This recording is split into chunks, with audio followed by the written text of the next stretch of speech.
Hello and welcome back to our kitchen, Life as a Foodie.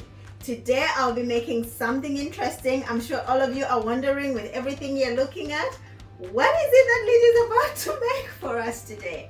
Okay, so today I'll be making a cheese potato stuffed steak pie. I already have 1.2 kgs of boiled potatoes. As you can see, they are over boiled. 400 grams of chopped tomatoes. I am using tinned tomatoes. You are free to use the non-tinned tomatoes. You can use an equivalent of 4 tomatoes, very ripe tomatoes. That is a mixture of 2 tablespoons of jack seasoning, 2 tablespoons of barbecue seasoning, and 1 teaspoon of dill seeds, half a teaspoon of steak and chops sishebo mix, 2 tablespoons of butter, 30 ml of fresh cream, 2 tablespoons of Aromat. That is a substitute of salt. Aromat is very salty. If you don't have Aromat, you're free to use 1 teaspoon of salt, 1 kg of diced beef or steak, 3 red onions chopped. You can either dice them or slice them. We need 350 ml of water, and I will use 20 ml of cooking oil. Finally, 250 grams of grated cheese. Alright, so we are first going to start by frying our beef. Oil on the pan, we just wait for it to heat up and we'll begin by frying our beef. Okay, so we continue frying. So after you fry it for a good 5 minutes, you will notice that there is water. That's water from the beef, as you can see that. So we'll just simmer it until it begins to fry. It started frying. For me, it's taken 10 minutes. I don't know how long it will take for you, but until it begins to fry, so just fry it a little bit, probably just for 10 minutes. And then we can put in our onions. Once we mix our onions and we get our tomatoes,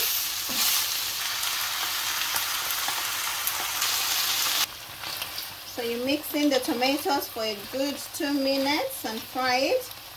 And then we add our spices.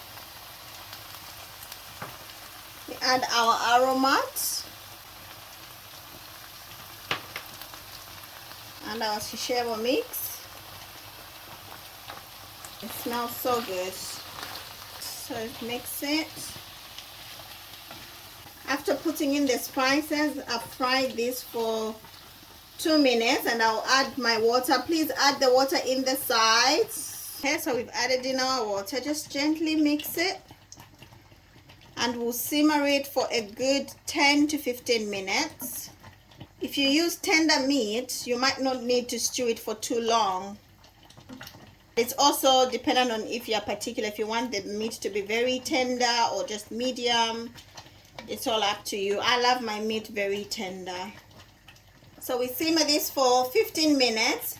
In the meantime, we'll start preparing our mashed potatoes.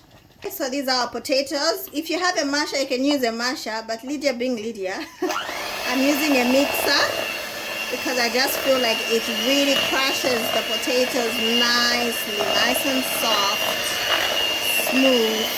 I've finished. And I'll just put my butter.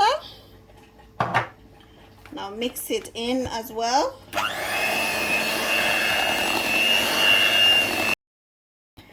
So our butter is mixed, and then we add our 30 ml of cream. Ooh. Try this when you're not counting calories, please.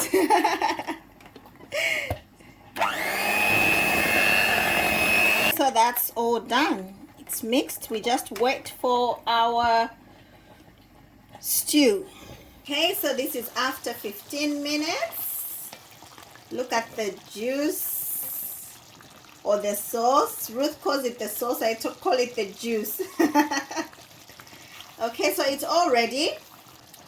So we're now going to put it in our Pyrex dish. So we're using a Pyrex dish or an oven-proof glassware to make our pie, which is this one we're going to use. So I'm going to use this spoon, serving spoon, to just put our beef stew. Alright, so I'm done lining. Now we are going to do our stuffed potato to place on top. So what I've done is I have a small bowl of water.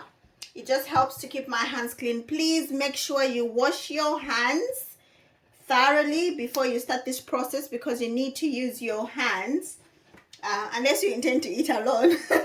But I think even if you're eating alone, yeah, it's good to wash your hands. So I'll show you how to make the first one. Make sure the potatoes have cooled down. I've just placed my hands in that little bowl of water. I've got a spoon in here. Just grab a little bit like that. Place it on your hands. Make a little ball. It's very soft. Okay, like that. Make a hole like that. Get the grated cheese. Place it inside. I hope you can see clearly. Like that. And then just close it. It doesn't have to be perfect. Okay, like that. And then you place it on top there. That's done. Feel free to just place them on top of each other or whichever sequence you want to follow. I remained with a few cheese on my plate, so I'll just sprinkle it round like that. This is a lovely dish. You can do it with your family, just seated in the kitchen and everyone is helping out. Very nice. Okay, so we're going to place it in the oven for a good 15 to 20 minutes. Okay, there we go. It's done and I think it looks lovely. Look at that. Ooh, let's get it out. So I've done it for a good 20 minutes. I think that looks beautiful. Lovely, the sauce. Let's try and get some and see how it looks on a plate. Get a little bit. Do that. It's nice and soft. Have you seen the cheese there? Look at that. Place it on your plate. Perfect. Okay, so we get a little bit more to add to our plates. Look at that. There we go.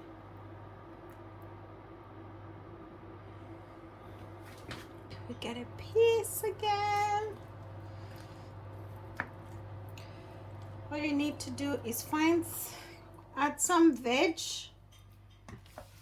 on the side and you've got a whole full meal. Oh, look at that. Place it on the plates, nice, carefully. Good. Beautiful. That is our finished product. Enjoy. Please let me know when you try it. Post some pictures if you can. Rute is trying it. That is so nice.